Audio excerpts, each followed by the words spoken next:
Hello everyone, welcome to our channel UPPCS resolve. I hope आप सबकी तैयारी अच्छी चल रही होंगी। सो ये अनदर वीडियो है रिलेटेड टू प्लेसेस।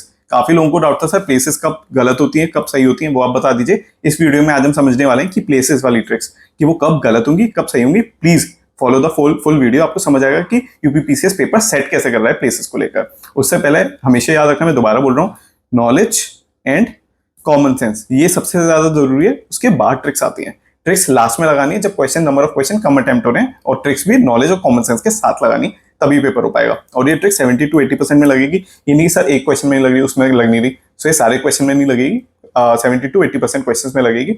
इसीलिए हम अभी सफल कोर्स लॉन्च कर रखा है। वी हैव लॉन्च सफल कोर्स। सफल कोर्स में आपको यही बताया जा रहा है कि पीवाईक्यूज हमें कैसे सॉल्व करना है। यूपीपीसीएस पीवाईक्यू सॉल्व कैसे कर रहा है। काफी लोगों का 2 अटेम्प्ट 3 अटेम्प्ट 4 अटेम्प्ट होता ही नहीं, क्योंकि नॉलेज से कर रहे हैं, उन्हें ये पता नहीं चलता कि कैसे यूपीपीसीएस पेपर सेट कर रहा है। तो जो हम लाइव पेपर डिस्कशन कर रहे हैं उसमें हम ट्रिक्स भी कम लगा रहे हैं। बिल्कुल बेसिक नॉलेज है आपके पास, और कॉमन सेंस का कैसे यूज करना है लाइव पेपर सॉल्व करने में, वो हम करा रहे हैं। जिससे कि आपका 12 अक्टूबर को जो पेपर हो उसको आपको ये लगे कि हम पीवाईक्यू ही लिख रहे हैं। बिल्कुल ईजी लिखने में, करने में, सॉल्व करने में मजा है।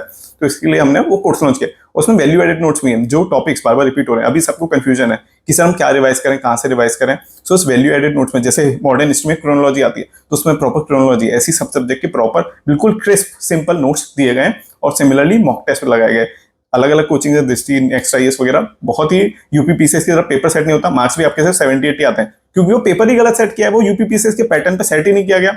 सो इस वजह से हम पेपर खुद सेट करने वाले हैं, जिसमें जो यूपीपीसीएस के पैटर्न पे हो। वो एक एक पेपर का, जितनी भी कोचिंग है, 100 रुपीज लेते हैं एक पेपर का, जिसकी वैल्यू 0 होती है। और हम लिमिटेड 799 की कोर्स में आपको पीवाईक्यू सॉल्व करवा रहे हैं कि ऐसे पेपर आता है, value added notes, mock test वगैरह, और लाइव ये डिस्कशन चल रहा है 2 to 2.5 आवर्स का। तो ये बहुत इंपॉर्टेंट है। अगर आपने सेशन ज्वाइन नहीं करा, 2-3 क्लासेस हुई हैं, वो रिकॉर्डेड अवेलेबल है, आप वो रिकॉर्डेड लेक्चर देख सकते हो, हेल्प हो जाएगी। चलो स्टार्ट करते हैं। क्वेश्चन नंबर 145, पहला स्टेटमेंट है एनटीपीसी से रिलेटेड, वो सिंगरौली में सिचुएटेड है। कौन सा स्टेटमेंट करेक्ट है? फर्स्ट स्टेटमेंट दे रखा है कि वो नॉर्दर्न पार्ट ऑफ छत्तीसगढ़ में सिचुएटेड है।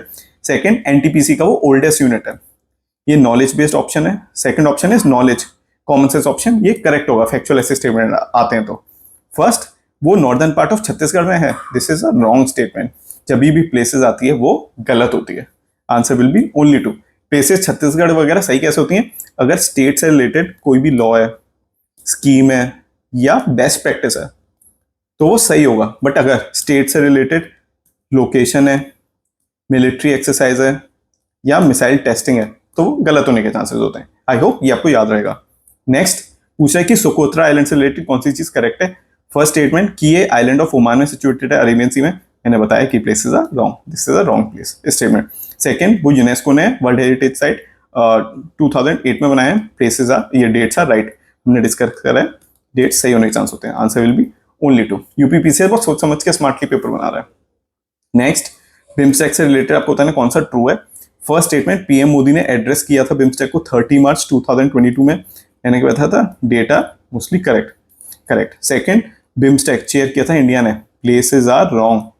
चेयर किसने किया था? श्रीलंका ने। एक चीज याद रखना, अगर इधर क्वेश्चन में इंडोनेशिया कोहिमा दे रखा है, स्टेटमेंट में कोहिमा दे रखा है, तो वो सही होगा। दोबारा बोल रहा हूं, अगर स्टेटमेंट में, क्वेश्चन में कोहिमा है और स्टेटमेंट में भी कोहिमा है, तो वो स्टेटमेंट सही होगा। बट अगर स्टेटमेंट में नहीं है और इसमें ऑप्शन में है, तो वो गलत होगा। Answer will be only 1, D. Next question, Deakin university से रिलेटेड आपको बताना कौन सा करेक्ट है।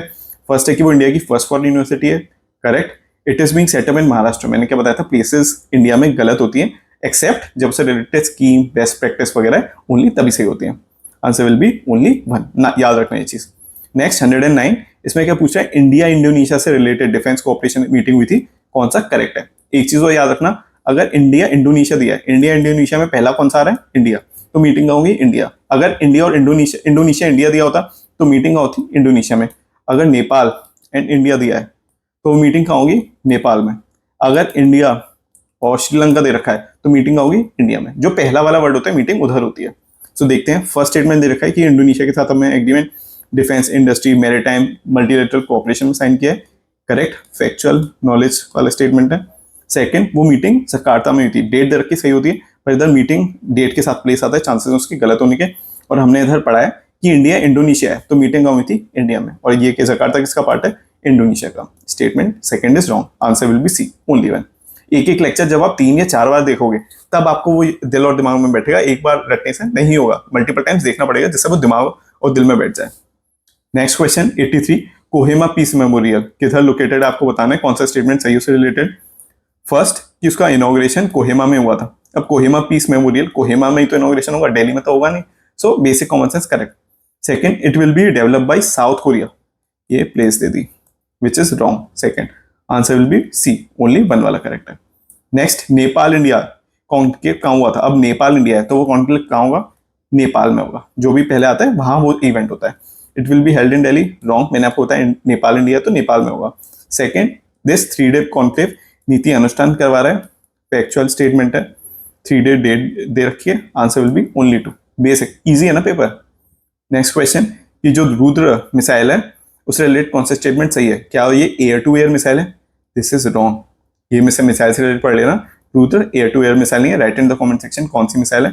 सेकंड, वो राजस्थान मई 2024 में टेस्ट हुई थी, प्लेसेस रॉन्ग होती हैं, राजस्थान में टेस्ट नहीं हुई थी, आंसर विल बी नाइदर, दोनों ही गलत है।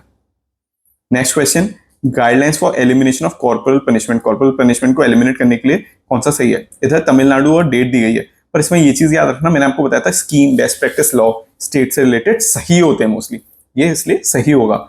और इधर गाइडलाइंस है, दीज गाइडलाइंस, ये दोनों इंटर रिलेटेड है।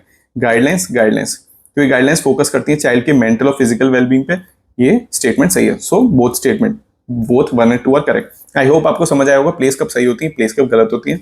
नेक्स्ट, अब ये पिराल लाओ जो स्कीम है, कैंपेन है, वो फॉरेस्ट फायर से रिलेटेड है और इनकम विलेजेस की बढ़ाने के लिए factual statement correct, factual knowledge वाला स्टेटमेंट है। Second, chief minister of Uttarakhand ने लॉन्च किया, मैंने क्या बताया था, best practice, scheme, law state की वो सही होती है, ठीक है, आंसर विल बी बोथ 1 और 2।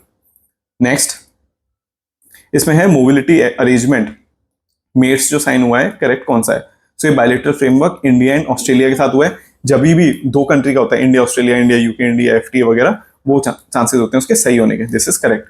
सेकंड, इस स्कीम के अंदर इंडियन ग्रेजुएट्स को स्किल दी जाएगी, बेसिक फैक्चुअल नॉलेज है, करेक्ट, आंसर टी, बोथ 1 और 2।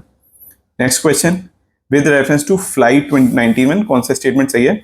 इधर डेट दे रखा है 18 मार्च 2024, यानी कि बता डेट के सही होने के चांसेस ज्यादा होते हैं, सो सेकंड इज करेक्ट। अब इसमें क्या दे रखा है, सेकंड वाला करेक्ट है कि मनोहर इंटरनेशनल एयरपोर्ट, मनोहर इंटरनेशनल एयरपोर्ट कहां पर है, इंडिया में ना, पाकिस्तान में तो नहीं है। अब मनोहर इंटरनेशनल, हमें डेट से पता है सही है स्टेटमेंट, मनोहर इंटरनेशनल एयरपोर्ट कहां है, इंडिया में।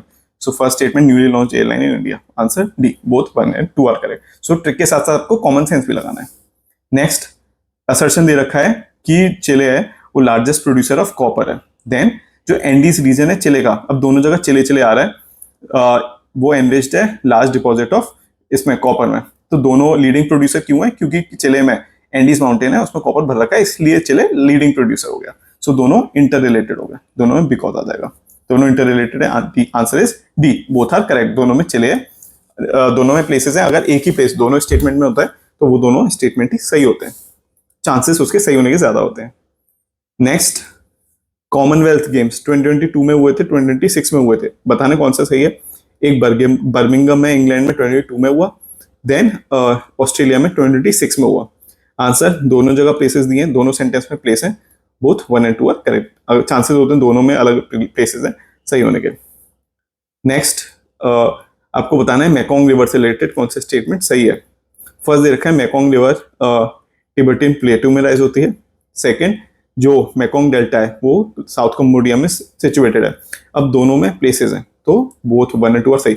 ऐसे ही हमने लास्ट वाला भी करा था ना कि दोनों में प्लेसेस थी, तो यूपीपीसीएस सेम पैटर्न आपको फॉलो कर रहा है, बस आपको समझ के, कोई बताने वाला नहीं है, कोई और चैनल में ये चीजें नहीं बताई जाती, मेरा एक्सपीरियंस रहा है यूपीएससी का भी और यूपीपीसीएस का भी, तो मैं बता पा रहा हूँ। नेक्स्ट, अप्रैल में इंडिया ने डिलीवरी करी थी फिलीपींस को मिसाइल की ब्रह्मोस, अभी नॉलेज वाला क्वेश्चन है, बहुत टाइम से फिलीपींस मिसाइल मांग रहा है, सो एक करेक्ट स्टेटमेंट है, डेट आ रही है। नेक्स्ट, उस मिसाइल की रेंज 490 है, नहीं, इंडिया एमटीसीआर का मेंबर है, एमटीसीआर के अंदर अगर हमें किसी को मिसाइल इंपोर्ट एक्सपोर्ट करनी है तो वो लिमिट 300 किलोमीटर तक की only, so this is a wrong statement, only 1 is 2। Next, with reference to 45 bridge championship जो हुई है, क्या वो चैंपियनशिप इटली में हुई है, दिस इज करेक्ट, इसमें प्लेस दी है, पर एक्सेप्शन मैंने बताया था 70 to 80% सही होती है, 20 to 30% गलत होती है, तो ये वो एक्सेप्शन है कि जहां पर प्लेस गलत है। नेक्स्ट, इंडिया की टीम ने इसमें silver medal first time victory की थी, तो फर्स्ट टाइम ऐसे अगर फर्स्ट वाले वर्ड आते हैं तो मोस्टली वो फर्स्ट वाले सही होते हैं। आंसर सेकंड वाला सही है, फर्स्ट वाला भी सही है। Answer will B both 1 and 2। I hope ये आपको समझ आया होगा। एक करंट अफेयर्स का पार्ट था, इजी क्वेश्चन थे। आई होप आपको सॉल्व करना आ रहा है। अगर आपको ऐसे और लाइव कैसे, अभी ये मैं ट्रिक बाय ट्रिक करा रहा हूँ, अगर आपको लाइव पेपर सॉल्व करना है जिसमें मैं नॉलेज और कॉमन सेंस ज्यादा करवा रहा हूँ, ट्रिक कम करवा रहा हूँ, क्योंकि ट्रिक बैकफायर हो सकती है। So you can join our course Safal course. उसमें प्रॉपर वैल्यू एडिशन नोट्स भी है जो रिवाइज करने में, आपके लास्ट मोमेंट में इंपॉर्टेंट टॉपिक्स रिवाइज करने में हेल्प करेगा। देन सफल के बाद we have good mock test, और कोचिंग एक एक मॉक टेस्ट का 100 लेती है, और वो भी मॉक टेस्ट यूपीपीसीएस के लेवल का नहीं होता, बट हम आपको प्रॉपर ऑथेंटिक और मॉक टेस्ट यूपीपीसीएस के लेवल का देने वाले हैं। So all the best for your preparation. If you want to join the course, detail will be in the description में जाके आप मेरे व्हाट्सएप पे मुझे टेक्स्ट भी कर सकते हैं, and you can know more about the course. So all the best for your preparation. We'll meet in the next session. All the best.